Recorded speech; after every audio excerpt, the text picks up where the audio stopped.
ओम नमो भगवते वासुदेवाय। ओम नमो भगवते वासुदेवाय।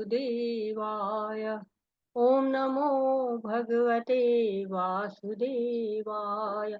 ओम अज्ञानातिमिरान्धस्य ज्ञानञ्जनं शलाकया चक्षुरुन्मीलितं येन तस्मै श्रीगुरुवे नमः।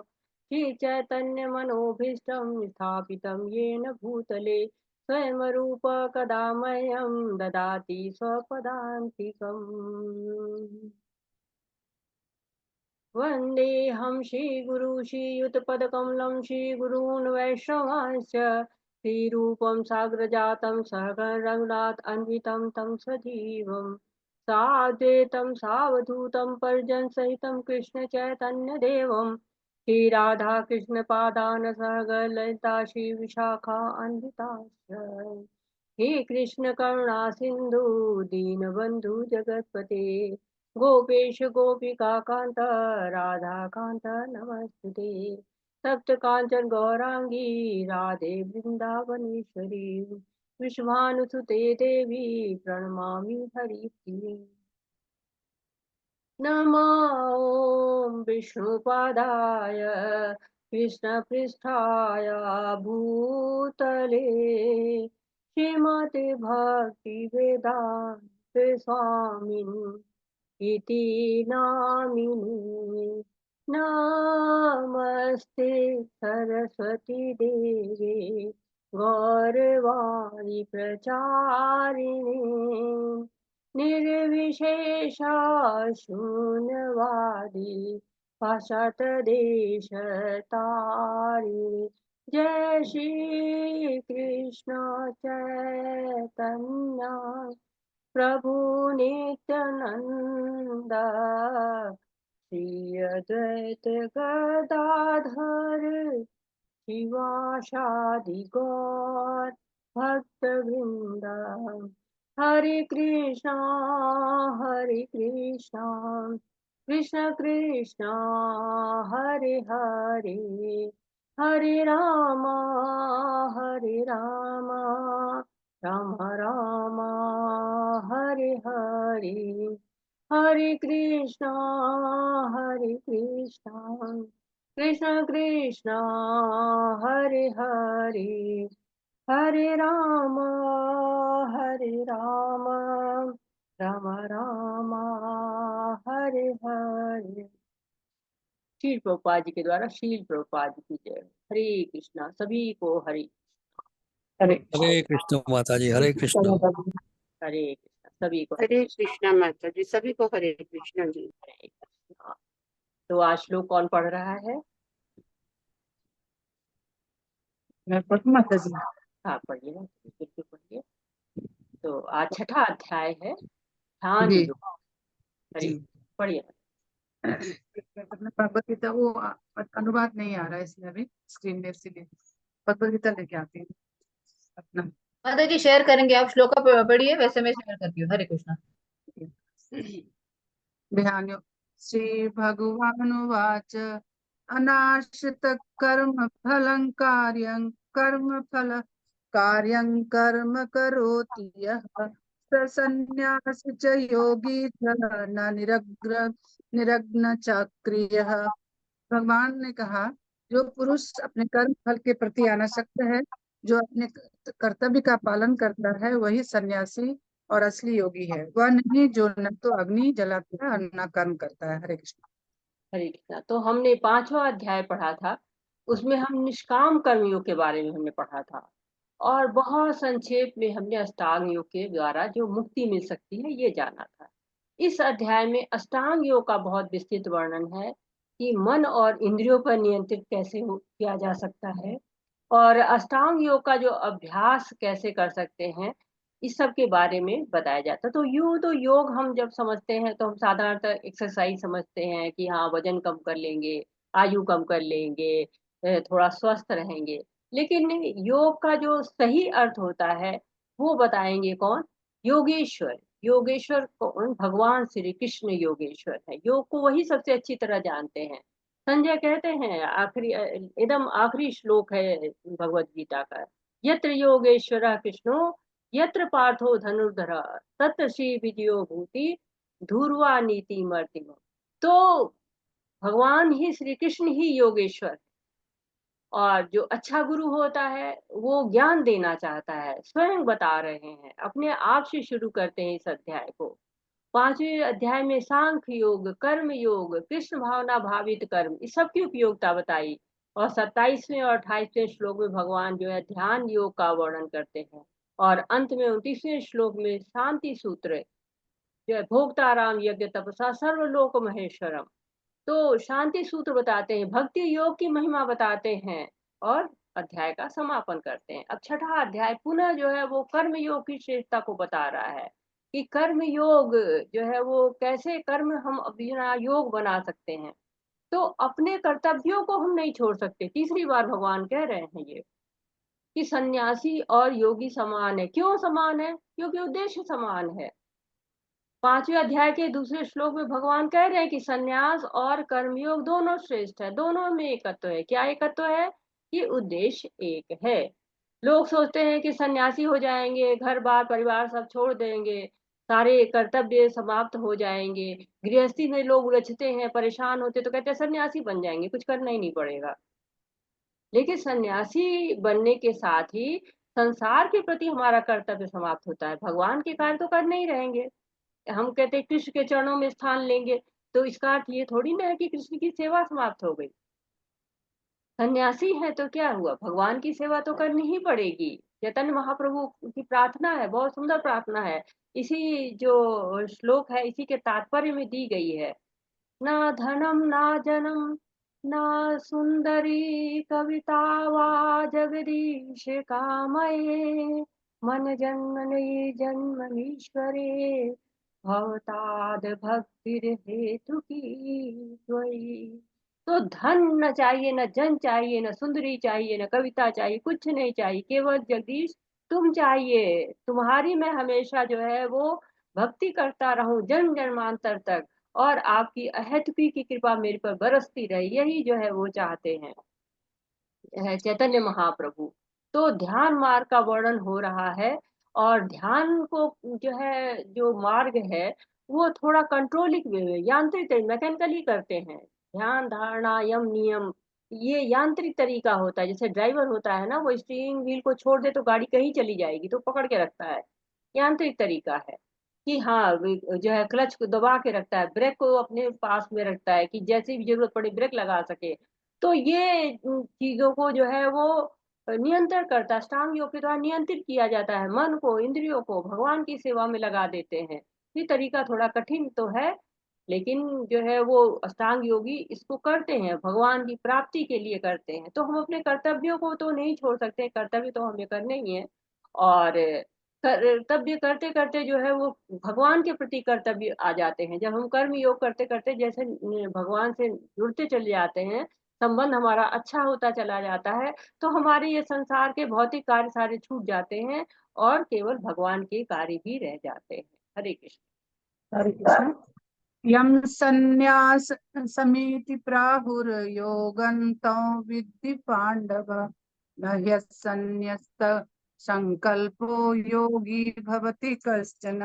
हे पांडव पुत्र, जिसे संन्यास कहते हैं उसे ही तुम योग अर्थात पर ब्रह्म से युक्त होना जानो, क्योंकि इंद्रिय तृप्ति के लिए इच्छा को त्यागे बिना कोई कर्म योगी नहीं हो सकता। तो इंद्रिय तृप्ति का भाव तो छोड़ना ही पड़ेगा। क्या जानना है? परम सत्य को जानना है। परम सत्य जो है वो जानना होगा, इसके बिना जो है वो हम भगवान को नहीं जान पाएंगे। परम ब्रह्म से युक्त होना होगा और इंद्रियों पर नियंत्रण करना होगा। सारी जो है वो इंद्रिय तृप्ति की जो धारणाएं हैं उनको जो है वो छोड़ना होगा। अब ऐसा है कि अगर कोई व्यक्ति अच्छा खा रहा है, पी रहा है, पहन रहा है और उसकी कोई इच्छा नहीं है तो कोई बात नहीं, ठीक है, तृप्त है वो। लेकिन अगर वो मौका ढूंढ रहा है, अरे कल जो है वो चाट खाएंगे, परसों पिज्जा खाएंगे, नरसों बर्गर खाएंगे, जो है वो स्विट्जरलैंड घूमने जाएंगे, स्पेन जाएंगे, यूरोप जाएंगे, तो इस तरह की भावना मौका नहीं ढूंढ रहा है। तो क्या है, अगर मौका ढूंढ रहा है तो भोगी है, और नहीं तो जो मिल रहा है उसमें मगन है वो योगी है। तो पहले श्लोक में कहा गया जो सन्यासी है वही योगी है। ये दोनों में एकत्व है। और एकत्व किसमें है, इसका वर्णन इस श्लोक में किया गया है। हम कहते हैं कि जो है दोनों एक से ही लगते हैं। किस चीज में एक से लगते हैं? क्योंकि दोनों जो है वो भगवान के लिए कर्म करते हैं, इंद्रियों पर नियंत्रण रखते हैं, इंद्रिय तृप्ति की अभिलाषा उनको नहीं होती है। सन्यासी हो या योगी हो, काम किसके लिए करते हैं? भगवान के लिए करते हैं। तो त्याग के दो विधि है, या तो छोड़ दो जो फल्गु वैराग्य, या जोड़ दो युक्त वैराग। वैराग दोनों है। आप चाहे इस विधि को अपनाएं चाहे उस विधि को। हम उपाधियों से आसक्त बहुत रहते हैं कि हम इस उपाधि में हैं। मेरे दादाजी आईएएस थे, मेरे पिताजी जो है वो सीएम थे, और जो है वो मैं जो है डीएम हूँ। ये उपाधियां लगी रहती। मैं स्त्री हूँ, मैं बहुत बुद्धिमान हूँ, मैं बहुत गरीब हूँ, मैं बहुत पुरुष हूँ। न जाने कितनी उपाधियां रहती कि सर्वोपाधि भी निमुक्त है। सारी उपाधियों को समाप्त कर दो, कोई उपाधि भी नहीं रहे, कोई इंद्रिय तृप्ति की भावना भी न रहे। ये लोग क्या होते हैं? सन्यासी होते हैं, योगी होते हैं। हरे कृष्णा। हरे कृष्ण। आरुरक्षो मुनिर्योगं कर्म कारणमुच्यते, योगारूढ़स्य तस्यैव समः कारणमुच्यते। अष्टांग योग के नव के लिए कर्म साधन कहलाता है, और योग सिद्धि पुरुष के लिए समस्त भौतिक कार्यकलापों का परित्यागी साधु कहा जाता है। हरे कृष्णा। तो बहुत कठिन कठिन शब्द आ गए हैं यहाँ पर। आप देख रहे हैं कि बहुत कठिन शब्द हैं। एक क्या है? योगारुरुक्षु, और दूसरा है योगारूढ़। दो शब्द नए आए हैं जिनको आपको याद करना है। योगारुरुक्षु कौन कहलाता है? जो कि बिगिनर्स होते हैं, नवजात होते हैं। नवजात क्या करते हैं? सारे काम करते हैं, ऑफिस भी जाते हैं, भोग भी बनाते हैं, प्रसाद भी खाते हैं। लेकिन जो योगारूढ़ होते हैं वो पूरी तरह से भौतिकता छोड़ देते हैं, आध्यात्मिक हो जाते हैं। भौतिक जगत के कोई कार्य उनके लिए रह ही नहीं जाते हैं। वो जो है आध्यात्मिक कार्य सारे करते हैं, कर्म योग कर रहे हैं। तो दो तरह के लोग होते हैं। योगारूढ़ जो कि बिगिनर्स हैं, शुरुआत कर रहे हैं, और योगारूढ़। योगारूढ़, रूढ़ का मतलब आरूढ़, योग पर आरूढ़, एकदम से जो है उस पर सवार हो गए, चढ़ गए, जैसे घोड़े पर सवार होते हैं ना, वैसे सवार होकर स्थित हो जाते हैं। कहते हैं कि ये घोड़ा तुम्हारे काबू में नहीं है, तो कहे नहीं, मैं काबू कर लेता हूँ। तो वो लोग क्या होते हैं कि चढ़ते हैं और कंट्रोल करते हैं उसको। वो योगारूढ़ जो है वो कहलाते हैं, जो कि सिद्धस्थ हो जाते हैं। सिद्धि की कामना नहीं रह जाती है उनकी, सिद्धस्थ हो जाते हैं। तो ये जो कर्म लेकिन भगवान के लिए तब भी करते रहते हैं। तो कर्म बहुत जरूरी है। तीसरा अध्याय, चौथा अध्याय, पांचवा अध्याय, और अब छठा अध्याय, ये भी कर्म के बारे में बता रहा है कि कर्म बहुत जरूरी है।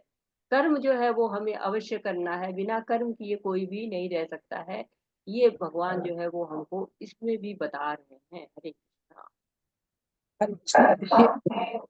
तदा हि नेन्द्रियार्थेषु कर्मणुश्चर्यते, सर्वसंकल्प सन्यासी योगारूढ़स्तदोच्यते। जब कोई पुरुष समस्त भौतिक इच्छाओं का त्याग करके न इंद्रिय तृप्ति के लिए कार्य करता है और न सकाम कर्मों में प्रवृत्त होता है, वह योग रूढ़ कहलाता है। हरे कृष्णा। तो योगारूढ़ की परिभाषा बता दी गई है। योगारूढ़ कौन होता है? इंद्रिय तृप्ति नहीं करता है, सकाम कर्म भी नहीं करता है, भोग की इच्छा भी नहीं रहती है, न आगे आने वाली इच्छा है, न वर्तमान में है। तो ये जो है वो लोग क्या होते हैं? योगारूढ़ हो चुके हैं। इंद्रियों पर नियंत्रण, पहली शर्त इंद्रियों पर नियंत्रण। और उसका कर्तव्य है कि फिर इस जगत में नहीं वापस आए। जो नौ साधक होते हैं वो तो अपने साधना करते हैं, कई लोग लौट भी आते हैं। कई बार ऐसा होता है कि योगी जो है वो सिद्धि प्राप्त कर लेते हैं और उसकी जो है वो आकर्षण में वापस आ जाते हैं। लेकिन जो योगारूढ़ होता है वो वापस नहीं आता है। उसके सारे कर्म, 100% कर्म जो होते हैं वो भगवान के होते हैं। स्वयं के लिए तो 0%। अगर उसका कोई कार्य भगवान के लिए नहीं हो रहा, खुद के लिए हो रहा है, तो क्या हो रहा है? वो आरूढ़ नहीं है। अभी भी उसका जो है वो है, इंद्रिय तृप्ति की अभी कामना उसके है ही है। अभी उसका घोड़ा जो है भाग रहा है। अभी उसके घोड़े जो है वो ऐसा नहीं है कि उसके कंट्रोल में है, नहीं, उसके कंट्रोल से अभी जो है इधर उधर दौड़ा रहा है। जैसे कहते हैं ना कि समुद्र में जो है लहरें आती रहती हैं, ऊपर उठती हैं, नीचे गिरती हैं। तो ये इस तरह इच्छाएं होती हैं, बहुत जोर से उठती हैं, जैसे लहरें होती हैं ना। सारे जो तट होते हैं उनको जो है लांघ जाती हैं। कोई भी वो उनके लिए जो है बैरियर नहीं रह जाता। वैसे इच्छाएं हैं, उनको जो है लहर उठती है इच्छाओं की, उनको जो है रोकना बहुत मुश्किल है। जैसे पानी भाग रहा है, रोक नहीं सकते हैं, मोड़ सकते हैं, दिशा दे सकते हैं, वैसे ही इंद्रियों को दिशा दे सकते हैं। उनको कंट्रोल, नियंत्रण करना बहुत मुश्किल है। हरे कृष्ण। उत्तरेतात्मनात्मानमात्मानं वशादेत आत्मैव ह्यात्मनो मनो बंधुरात्मैव रिपुरितात्मनः। मनुष्य को चाहिए कि अपने मन की सहायता से अपना उद्धार करे और अपने को नीचे न गिरने दे। यह मन बद्ध जीवी का मित्र है और शत्रु भी। हरे कृष्ण माता जी, छठा श्लोक भी पढ़ लीजिए। बंधुरात्मा मनस्तस्य येनात्मत्वात्मनाजितः अनात्मनस्तु शत्रुत्वे वर्ततेतात्मैव शत्रुवत्।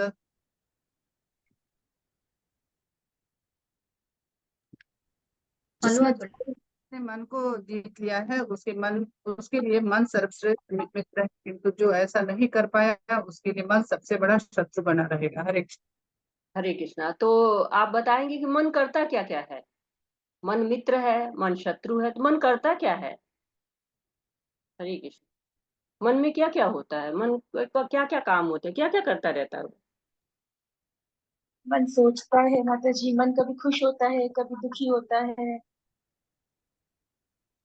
जी हाँ, माता जी मन संकल्प करता रहता है नई नई चीजों के लिए, सोचता रहता है उसके लिए, प्रयास करने की नए नए चीजें हर बार उसके दिमाग में आती रहती है, इच्छाएं जागृत होती रहती हैं। जब हम अपने मन की बात मान लेते हैं तो वो हमारा मित्र है, और जब हम मन की बात नहीं मानते हैं तो शत्रु। हाँ, तो मन क्या क्या आपसे कहता है, क्या क्या करता है मन? मन की बात मान लेंगे, ठीक है, मित्र जो है, मन आपकी बात मान ले तो मित्र, मन आपकी बात नहीं माने तो शत्रु। ठीक है, वो तो कोई भी आपकी बात माने तो आप बहुत खुश हो जाते हैं, कोई भी आपकी बात ना माने आप नाराज हो जाते हैं। वो मन हरे करता क्या कृष्णा है? हरे कृष्णा मन माता जी, धन्यवाद प्रणाम। हरे कृष्ण। माता जी, जब मन हमें इंद्रिय तृप्ति की ओर ले जाता है, विषयों में ले जाता है, इच्छाएं पूर्ति करने की ओर ले जाता है, तो हमारा शत्रु है। और यदि मन हमें भगवान की ओर, कृष्ण की ओर जोड़ता है, भक्ति मार्ग पे ले जाता है, सदगुरु के पास ले जाता है, या फिर साधु संतों के पास, संतों की वाणी सुनने में हमारा मन लगाता है, तो हमारा मित्र हो जाता है। हाँ, ठीक है, सही कह रहे हैं माता जी कि मन जो है वो जो है वो आपका मित्र भी हो सकता है, शत्रु भी होता है। अरविंद प्रभु जी, हरे कृष्णा। हरे कृष्ण माता जी। हरे मन और बुद्धि अगर आत्मा पे राज्य करते हैं जैसा कि दुनिया में होता है, तो मन तो बहुत कुछ करता है, सारी इच्छाएं पैदा करता है, सारे गलत काम करवा देता है, हमारा दुश्मन है। लेकिन जब अध्यात्म में हम जुड़ जाते हैं और इतना जुड़ जाते हैं कि वो आत्मा मन और बुद्धि को कंट्रोल कर लेती है, तो मन कुछ भी नहीं कर पाता। 99% उसका कंट्रोल आत्मा के पास होता है, वो फिर भी 1% रह जाता है, वो धीरे धीरे कंट्रोल होता है। बहुत सुंदर सुंदर उत्तर आ गए हैं। तो मन तीन काम करता है। पहला तो सोचता है वो, फिर दूसरा इच्छा करता है, और तीसरा है कि वो अनुभव करता है। तीन काम मन के होते हैं। तो अर्जुन का मन जो है वो क्या कर रहा था? शोक में, पहले अध्याय में बताया गया था। तो योग जब हम करते हैं कोई, तो सेंटर पॉइंट क्या होता है? मन होता है, केंद्र में रहता है। सेंटर पॉइंट जो है वो मन होता है। कहते हैं ना, माइंड योर माइंड, या कहते हैं कि empty mind is devil workshop, खाली दिमाग शैतान का घर। अकेले बैठो तो कितने नकारात्मक विचार आते हैं, परंतु मन को जैसे प्रभु जी ने कहा ट्रेंड कर दो, तो क्या होता है? तब वो उसके विचार ठीक होने लगते हैं। पकड़ना पड़ता है, ट्रेंड करना पड़ता है, नहीं बंदर की तरह है, कभी इस डाल पर कभी उस डाल पर। परंतु मदारी क्या करता है? बंदर को नचाता है। मुश्किल काम है, बंदर कितना उछलता है यहाँ से वहां तक, मुश्किल है, पर हो जाता है। तो सारी समस्याओं का जड़ ही मन है। हमारा कोई शत्रु नहीं है तो हम ढूंढने लगते हैं, शत्रु कहाँ है, शत्रु कहाँ है, बड़े सुखी हैं आजकल, दुख कहाँ है, ढूंढने लगते हैं। हम खुद अपना बिगाड़ने में जुड़े रहते हैं, कोई और नहीं बिगाड़ता है, हम खुद जो है वो अपना बिगाड़ते रहते हैं। बाहरी कहते हैं ना कि घर का शत्रु भेदी ना हो तो बाहर को क्या कोई हमें हरा पाएगा? तो बाहर का कोई हमें थोड़ी ना हराता है, हम खुद अपने से ही हारते हैं। मन के जीते जीत है, मन के हारे हार। तो मन जो है वो है हमारा शत्रु और हमारा मित्र, फ्रेंड हो गया, मित्र बन जाता है। 7वां स्कंद भागवतम का पढ़ते हैं तो हिरण्यकश्यप कहता है कि विष्णु मेरा दुश्मन है, उसने मेरे भाई हिडाज को मारा है, मैं उसको मारूंगा, वो जो है वो मेरा शत्रु है। प्रहलाद महाराज 5 साल का बच्चा क्या कह रहा है, पिताजी आपका दुश्मन बाहर नहीं है, आपके भीतर। तो 5 साल का बच्चा जो है वो समझ जाता है मन के विज्ञान को, हम नहीं समझ पाते, क्योंकि जो है वो हम समझ ही नहीं पाते, समस्या ही नहीं समझ पाते हैं कि हमारा मन हमको परेशान कर रहा है, हम मन से परेशान हैं। तो मन के कारण ही हमें जो है वो जीत मिलती है और मन के कारण ही हमें हार मिलती है। तो ये 5वां श्लोक है, उसमें आत्मा की बात की गई है। आत्मा न कई बार आत्मा के लिए कहा गया, इसमें जो है योगी लोग को जो है आत्मा को ही मन कहते हैं, कई बार मन जो है समझते हैं उसको, मन जो है वो कहते हैं कि मन, आत्मा और परमात्मा, इन 3 चीजों पे जो है योग को जो है वो बेस मिलता है। ये कहते कि मनुष्य जो है उद्धार कर सकता है अपना, अगर जो है वो नियंत्रित कर ले मन को, मन जो है आदेश मानने लगे, मन को अपना मित्र बना ले। तो मित्र क्या करता है, सही बात सुनता है, सही बात का आपको सुझाव देता है, गलत कार्यों में नहीं फंसाता है। वैसे ही मन जब मित्र बन जाता है तो कीचड़ में नहीं गिराता है, हमेशा संभाल के लेता है। मन ही जो है गंगा स्नान कराएगा, मन ही कीचड़ में गिरा देगा। तो अब आगे के श्लोकों में बताया जाएगा कि मन को कैसे नियंत्रण किया जा सकता है। कहते हैं कि मन कंट्रोल्ड तो फ्रेंड है, अनकंट्रोल्ड दुश्मन है। दुश्मन को नियंत्रित कर लिया जाए, दुश्मन को अपने वश में कर लिया जाए तो क्या हो जाएगा, सब कुछ सही हो जाएगा। कहते हैं कि मन जो है शुद्ध है तो तुरंत भगवत भक्ति मिल सकती है। लेकिन कई बार ये कहा कि जैसे बंदर है, उसको शराब पिला दिया जाए, उसके ऊपर से बिच्छू काट ले, ऐसा मन चंचल होता है। इतना मन जो है वो क्या कहते हैं कि चंचल ही कह सकते हैं, चंचल होता है। तो इसमें पहले लाइन में जो है वो व्याख्या है कि मन जो है वो कैसे जो है वो हमारा जितात्मनः प्रशांत है, परमात्मा नहीं, ये छठा श्लोक की बात मैं कर रही थी। माता जी छठा श्लोक लाइएगा। बंधुरात्मना सस्या येन में वात्मना जीता, जिसने मन को जीत लिया है वही सर्वश्रेष्ठ मित्र है। तो भगवान बता रहे हैं कि मन को जीतना बहुत जरूरी है, मन जो है वो बंधु बन जाएगा, नहीं अगर शत्रु की तरह व्यवहार करेगा तो कृष्ण से दूर ले जाएगा, कृष्ण के पास नहीं ले जाएगा। हरे कृष्ण, आगे पढ़ते हैं। हरे कृष्ण। चित्तात्मनः प्रशान्तस्य परमात्मा समाहितः शीतोष्ण सुख दुखेषु तथा मान अपमानयोः। जिसने मन को जीत लिया है उसने पहले ही परमात्मा को प्राप्त कर लिया है, क्योंकि उसने शांति प्राप्त कर ली है। ऐसे पुरुष के लिए सुख दुख सर्दी गर्मी एवं मान अपमान एक से हैं। हरे कृष्ण। हरे कृष्ण। तो जो मन को जिसने जीत लिया वो क्या है, वो शांत मन हो जाएगा और जितना भगवान ज्ञान दे रहे हैं सब उसको समझ में आने लगेगा। जो छठा श्लोक था उसमें कहा गया था अनात्मना शब्द आया था, और 7वें श्लोक में कह रहे हैं जितात्मना। अनात्मना का अर्थ है जो मन को वश में नहीं कर पाया, और जितात्मना का अर्थ है जिसने मन को जीत लिया। तो अनात्मना अपना पतन करता है और जितात्मना अपना उद्धार करता है। शीतेषु सुख दुखेषु, सारे द्वंद्व से मुक्त है, जिसकी आत्मा मित्र की तरह से है, जिसके शरीर में मैंपन मेरापन नहीं है, वो क्या है, अनुकूलता प्रतिकूलता सुख दुख मान अपमान सब में बराबर रहता है, कर्म योगी है वो, उसको भगवान का अनुभव हो चुका है। हरे कृष्ण।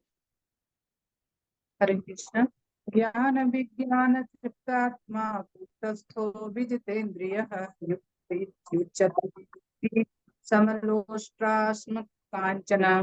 वह व्यक्ति आत्म साक्षात्कार को प्राप्त तथा तथा योगी कहलाता है, जो अपने अधिक ज्ञान तथा अनुभूति से पूर्णतः संतुष्ट रहता है। ऐसा व्यक्ति अध्यात्म को प्राप्त तथा जितेंद्रिय कहलाता है। वह सभी वस्तुओं को, चाहे वे कंकड़ हो, पत्थर हो या कि सोना, एक समान दिखता है। हरे कृष्ण।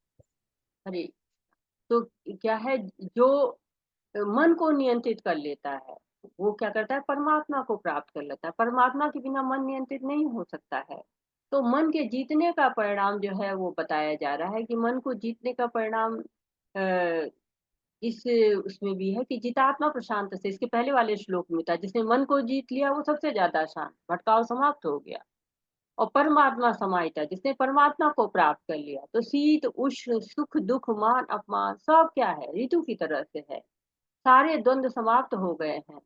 सर्दी आई तो जो है क्या किया कि गर्म कपड़े पहन लिए, गर्मी आई तो हल्के कपड़े पहन लिए। सभी वस्तुओं को क्या करता है, समान समझता है। कंकड़ हो पत्थर हो सोना है, सब क्या है, सारा एक समान है। ऐसा नहीं कि उसको ज्ञान नहीं है, लेकिन उसकी जो ये भौतिक विविधताएं हैं, जो ये चीजें की जो है महत्वहीन हो जाती हैं। हरे कृष्णा। हरे कृष्ण। तो हिरण मित्रार्युदासी मध्यस्थद्वेष साधु स्वपि च पाप शम बुद्धिर्विशिष्यते। जब मनुष्य निष्कपट हितैषियों प्रिय मित्रों, तटस्थों, मध्यस्थों, ईर्ष्यालुओं, शत्रुओं तथा मित्रों, पुण्यात्मों एवं पापियों को समान भाव से देखता है वह और भी उन्नत माना जाता है। तो हरे कृष्ण, तो अभी तक क्या था, पदार्थ की बात हो रही थी, कंकड़ पत्थर सोने की बात होती, पदार्थ की बात हो रही थी। अब क्या है, मनुष्य की बात हो रही। मनुष्य जो है, जितने भी लोग आप देख रहे हैं, वो कौन है, हितैषी प्रिय मित्र तटस्थ मध्यस्थ शालु शत्रु मित्र, सब जो है वो क्या है, जीव है, जीव आत्मा है, पूर्ण आत्मा। और पापियों सबको समान भाव से देखता है। तो चाहे वो पदार्थ हो और चाहे वो जो है वो जीव हो, सबको एक समान, सब उन्नत हो जाता है। तो एक तरह से आप देख रहे हैं कि जो योगारूढ़ होते हैं, उनके व्यक्तियों के लक्षण बताए जा रहे हैं, लगातार आप देख रहे हैं जो है वो बताए जा रहे हैं। क्या क्या बताया गया, मन नियंत्रित होता है, शांत होता है, भगवान को प्राप्त किया हुआ होता है, मान अपमान सर्दी गर्मी सुख दुख से परे होता है, शास्त्रीय ज्ञान होता है, साक्षात्कार से संतुष्ट होता है, आध्यात्म में स्थित होता है, जितेंद्रिय होता है, आत्म साक्षात्कारी होता है, कंकड़ सोना में समदृष्टि होता है, और सभी व्यक्तियों के प्रति समभाव होता है। तो इतनी विशेषताएं, नियर अबाउट 10 के करीब विशेषताएं हैं, जो कि बताई गई हैं कि जो योगारूढ़ होते हैं वो इस तरह से होते हैं। हरे कृष्णा। तो अब ये समाप्त होते हैं, अब जो है वो आगे बताया जा रहा है, किस बारे में बात हो रही है। हरे हरे कृष्ण। तो युज्यत सततम आत्मनं रहस्य स्थितः एकाकी यतचित्तात्मा निराशीर परिग्रहः। योगी को चाहिए कि वह सदैव अपने शरीर मन तथा आत्मा को परमेश्वर में एकांत स्थान में रहें और बड़ी सावधानी के साथ अपने मन को वश में करें। इसे समस्त आकांक्षाओं तथा संग्रह भाव की इच्छाओं से मुक्त होना चाहिए। हरे कृष्णा। तो पहले से जो 9वें श्लोक तक हमने देखा कि अष्टांग योग में उन्नति कैसे कर रहे हैं। अष्टांग योग के जो है वो अष्टांग योग अभ्यास के चरण अब हम 10वें से लेकर 32वें श्लोक तक पढ़ेंगे कि अष्टांग जो है वो योगाभ्यास करते कैसे हैं, उसकी क्या क्या स्टेजेस होती हैं, उसके बारे में अब हम जो है वो यहाँ से पढ़ना शुरू कर रहे हैं। तो इस श्लोक में क्या कह रहे हैं, इस श्लोक में कहा जा रहा है कि योगी को चाहिए क्या करे, अब जो है क्या करे योगी, योगाभ्यास कैसे होगा कि अपने शरीर को मन को आत्मा को भगवान में लगाए, फिर एकांत स्थान में रहे और बड़ी सावधानी के साथ अपने मन को वश करे। मन को नियंत्रित करना है, इंद्रिय को नियंत्रित करना है, और समस्त आकांक्षाओं और संग्रह भाव की इच्छाओं से मुक्त। यानी कि किसी प्रकार की कोई इच्छा बाकी न रहे, किसी प्रकार की कोई उपाधियों से लिप्त न रहे, किसी प्रकार का मतलब ये भौतिकता किसी प्रकार की नहीं होनी चाहिए, हर प्रकार की भौतिकता से जो मुक्त हो जाना चाहिए। ऐसे व्यक्ति क्या करते हैं, योगाभ्यास करते हैं, एकांत में रहते हैं। कलयुग में तो पहली बात है एकांत स्थान मिलता ही नहीं है, क्योंकि पवित्र स्थान कोई ऐसा नहीं है जो अकेला हो पवित्र हो। जो पवित्र होता है वो एकांत में होता है। मंदिर में भी जाइए तो वहां बहुत सारे भक्त मिलते हैं, भक्तों का साथ वहां पे होता है। तो एकांत मिलना बहुत मुश्किल होता है, ये भौतिक जगत है और इसमें बहुत सारी जो है वो क्या कहते हैं कि आकर्षण है, और उन आकर्षणों में लोग बन जाते हैं, लेकिन योगी इन सबसे दूर रहता है। हरे कृष्ण। तत्रेकाग्रं मनः कृत्वा यच्चित्तेन्द्रियक्रियः उपविश्यासने युज्याद योगामात्म विशुद्धये। योगाभ्यास के लिए योगी एकांत स्थान में जाकर भूमि पर कुशा बिछा दे और फिर उसे मृगशाला के तथा ऊपर से मुलायम वस्त्र बिछा दे। आसन न तो बहुत ऊंचा हो न बहुत नीचा, यह पवित्र स्थान में स्थित हो। योगी को चाहिए कि इस पर दृढ़ता पूर्वक बैठ जाए और मन, इंद्रियों तथा कर्मों को वश में करते हुए तथा मन को एक बिंदु पर हृदय को शुद्ध करने के लिए योगाभ्यास करे। हरे कृष्णा। तो अब मैं आपको थोड़ा सा अष्टांग योग के बारे में बता दे रही हूँ ताकि आप इनको समझने में आपको आसानी हो। आपने लेवल 1 में पढ़ा होगा अष्टांग योग की 8 अंग होते हैं उसमें। तो ध्यान योग अष्टांग योग पर आधारित होता है और इसको 8 जो है तो यम, यम का मतलब डूज, क्या करना चाहिए, कुछ नियम बन जाते हैं, उनका पालन करना होता है। नियम डोंट्स, क्या नहीं करना चाहिए। तो जो है उन नियमों का पालन होता है कि ये नहीं करेंगे। आसन, विभिन्न तरह की योग मुद्राएं होती हैं, उठने बैठने के तरीके होते हैं। प्राणायाम, सांसों पे नियंत्रण करना होता है, बहुत ज्यादा प्रचलित है आजकल। प्रत्याहार, त्याग कर देते हैं, इंद्रियों के कार्यकलापों पर नियंत्रण कर लेते हैं। और धारणा क्या है, ध्यान लगाना, एकाग्र हो जाना, पूरी तरह से स्थिर हो जाना। मन को भगवान ध्यान, उसके बाद धारणा के बाद जो है मन एकाग्र हो जाए तो ध्यान लगाते हैं, भगवान के स्वरूप पर मन को केंद्रित करते हैं। फिर समाधि लगाते हैं, पूरी तरह से जब मन जो है ध्यान पर स्थित हो जाता है तो उसको समाधि कहते हैं। तो जो आपको यम से लेके धारणा तक की जो आपकी स्टेप्स हैं, ये आपको योगारूढ़ के जो है वो लक्षण है। और ध्यान और समाधि ये आपको योगारूढ़ लोग, योगा रिविच्छु पहले से लेकर छठे तक और सातवां और आठवां योगारूढ़ लोग की जो है वो स्थिति को बताता है। तो बहुत लोगों ने बहुत तपस्याएं की हैं, हिरण्यकश्यपु ने बहुत तपस्या की, चींटियों ने काट डाला, वाल्मीकि को दीमक ने ढक लिया। तो अष्टांग योगी बहुत मेहनत करते हैं, बहुत नियम होते हैं, उनके निषेध होते हैं, क्या खाना है क्या नहीं खाना है, कितना सोना है, विभिन्न तरह की मुद्राएं होती हैं जो शरीर को स्वस्थ रखती हैं, क्योंकि बहुत देर तक बैठना पड़ता है उसमें। तो शरीर और मन का स्वस्थ होना बहुत जरूरी होता है। तो ये आसन क्या करते हैं, लाभ पहुंचाते हैं। तो वैसे ही अष्टांग योग में शरीर का होना बहुत जरूरी होता है। जैसे मिठाई मिठाई के डिब्बे में बहुत सुरक्षित रहती है ना, मिठाई खा लेते डिब्बा हटा लेते हैं, वैसे जब तक आत्म साक्षात्कार न हो तो ये शरीर की बड़ी आवश्यकता है। बिना शरीर के कैसे भगवान की भक्ति होगी, और शरीर ही नहीं रहेगा तो भगवत प्राप्ति कैसे होगी। तो शरीर का भी ध्यान रखते हैं और साथ ही साथ जो है वो अपने अष्टांग योग से भगवान की प्राप्ति के लिए प्रयास करते हैं, क्योंकि तो हृदय में जो रहता है परमात्मा, उसका साक्षात्कार हो जाता है।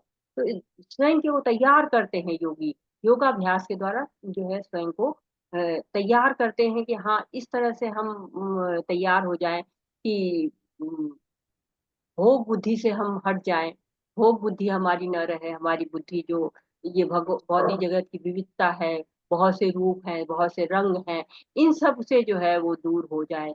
तब नियमित रूप से खाएं, नियमित रूप से सोएं, सारे नियम के अनुसार कार्य करें। तो ये योगी करता है। हरे कृष्ण, आगे बढ़ते हैं। हरे कृष्ण। शम समं काय शिरोग्रीवं चलं स्त्रः सम्प्रेक्ष्य नासिकाग्रं स्वं दृष्टानवलोकयन् प्रशान्तात्मा विगतधीर ब्रह्मचारिव्रते स्थितः मनस्तैयम्य मच्चित्तो युक्त आश्रित मत्परः।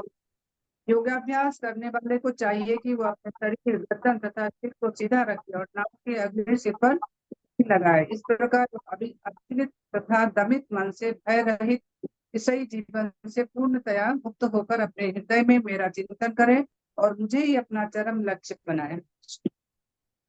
तो तैयारी करनी है, क्या करना, आसन बिछाना, सुचोदेशो, बिल्कुल जो सुचोदेशो प्रतिष्ठा है, पूरब की दिशा में शुद्ध करके स्वयं का आसन लगाए, कुशा घास बिछाए, उस पे शेर या हिरण की खाल जो है वहां पे बिछाए। शेर या हिरण की खाल क्यों बिछाते हैं, हरे कृष्ण? जब हम जो योगी होते हैं वो शेर की खाल बिछाते हैं या हिरण की खाल बिछाते हैं, किस लिए बिछाते हैं, क्या उसका उद्देश्य होता है?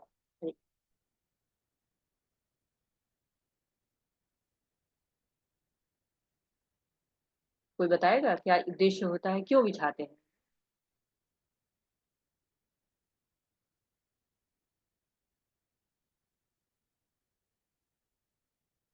तो जो शेर की खाल होती है या हिरन की खाल होती है, उसमें एक तो जानवर की महक होती है, तो डरते हैं जो रेप्टाइल्स होते हैं, जो सांप बिच्छू इस तरह से होते हैं, वो डरते हैं, वो नहीं आते हैं उस पर कि उनको महक भी आती रहती है और साथ ही साथ कुछ डर रहता होगा जिसकी वजह से, क्योंकि बहुत सेंसिटिव होते हैं सांप बिच्छू ये सब जो होते हैं वो, तो वो जानते हैं कि हाँ यहाँ पर नहीं जाना चाहिए, तो इनसे बचत होती, चींटियों से बचत होती है, बिच्छू सांप से बचत होती है, कीड़े मकोड़ों से बचत होती है। और आसन भी बहुत ऊंचा नहीं होना चाहिए, नहीं तो गिर जाएंगे, न ऊंचा होना चाहिए न नीचा होना चाहिए। और अपनी जो है जगह को पवित्र करते हैं, भगवान का जो है वो नाम, भगवान के नाम पर जो है अपने मन को फोकस करते हैं, भ्रुकुटी पर फोकस करते हैं। तो कहते हैं कि जो कुशा बिछाते, कुशा क्योंकि बिछाते, क्योंकि बराह भगवान के रोम से कुशा उत्पन्न हुई थी, तो बहुत पवित्र मानी जाती है। और कुशा शरीर से रगड़े नहीं, तो जो नहीं तो कहते हैं ना कि जो शरीर में ऊर्जा होती है वो नीचे जमीन पर चली जाएगी, इसलिए भी मृगछाला लोग बिछाते हैं। और मृगछाला के ऊपर सूती सफेद कपड़ा बिछा देना चाहिए, जिससे कि कोई मृगछाला गड़े नहीं। तो इस तरह से तैयार करके और फिर क्या करते हैं, सिर को गर्दन को सीधा पद्मासन में जो है वो रखना होता है। बहुत से लोग तो लगा ही नहीं पाते हैं पद्मासन आजकल। और नाक के अगले सिरे पर दृष्टि रहनी होती है, मन जो है वो बिल्कुल स्थिर होना चाहिए, अविचलित नहीं होना चाहिए। इसीलिए अष्टांग योग जो है गृहस्थ के लिए नहीं होता है, ब्रह्मचारियों के लिए होता है, क्योंकि गृहस्थ के घर में भी कुछ कर्तव्य होते हैं, तो ब्रह्मचारी लोग उसको करते हैं। और ऐसा जो है वो भौतिक दुनिया की सारी चीजों को छोड़ देते हैं, नहीं भुलाते, भौतिक दुनिया याद ही नहीं रहे, भगवान को ही चरम लक्ष्य बना ले, तो बहुत मुश्किल है ये। लेकिन उसके बाद करना क्या है, मत चित्ता मत परा, मेरे जो है वो चित्त किसमें लगाओ, मुझ पे लगाओ, मेरे पर आश्रित बनो, मेरी भी चिंता करो। लेकिन यही चीज लोग भूल जाते हैं, इस चीज को याद रखना बहुत जरूरी होता है कि भगवान पे जो है वो अपने चित्त को लगाना है, भगवान के आशय को ग्रहण करना है। हरे जन्नैवं सदात्मान योगी नियतमानस शांति निर्वाण परमां मत संस्थामधिगच्छति। इस प्रकार शरीर मन तथा कर्म में निरंतर संयम का अभ्यास करते हुए संयमित मन वाले योगी को इस भौतिक अस्तित्व की समाप्ति पर भगवत धाम की प्राप्ति होती है। हाँ, मत संस्थाम अधिगच्छति, मेरे धाम आना है, भगवान के धाम जाने की तैयारी करना है। तो ये जो है वो, इसका पर्पस क्या है, उद्देश्य क्या है, भगवान के धाम को जाना। और जो है ये इस ध्यान योग का, अष्टांग योग का जो है वो कब किया जा सकता है, किस युग का धर्म है ध्यान करना, कोई बताएगा किस युग का धर्म जो है वो ध्यान करना होता है। आप ये तो लोगों ने सतयुग का था, मतलब सतयुग में था। सतयुग में है माता जी, सतयुग। हाँ, सतयुग में जो है वो ध्यान करना रहता है। और त्रेता युग में ये यज्ञ का महत्व था। यज्ञ यज्ञ और द्वापर यज्ञ युग, अ, अ, तो आप हरि अपने अर्थ विग्रह अर्चन, की पूजा। भगवान की पूजा, विग्रह अर्चन, अच्छा, और कलयुग में हरि नाम नाम नाम संकीर्तन, नाम हरे संकीर्तन। नाम हरे कृष्ण। कलयुग केवल नाम आधारा, जपित जपित सुमिर सुमिर कर उतर ही पा रहा। सुमर सुमर सो उतरे पारा, बहुत सुंदर है, बिल्कुल सही कह रहे हैं। साधना माता जी, हाँ क्या कहना चाह रहे हैं माता जी।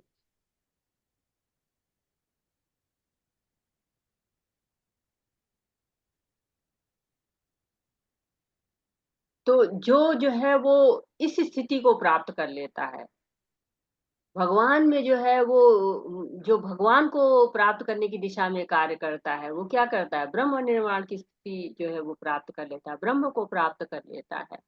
पहले ब्रह्मणी स्थिति आती है, फिर ब्रह्म निर्वाण की स्थिति आती है। तो मनुष्य किसी भी समय ब्रह्मणी स्थिति में जा सकता है। भगवत धाम की भी विशेषता बताई गई है ना, हम लोगों ने सुना है कि भगवत धाम कैसा है, न सूर्य की आवश्यकता है, न चांद की, न बिजली की, स्वतः प्रकाशित।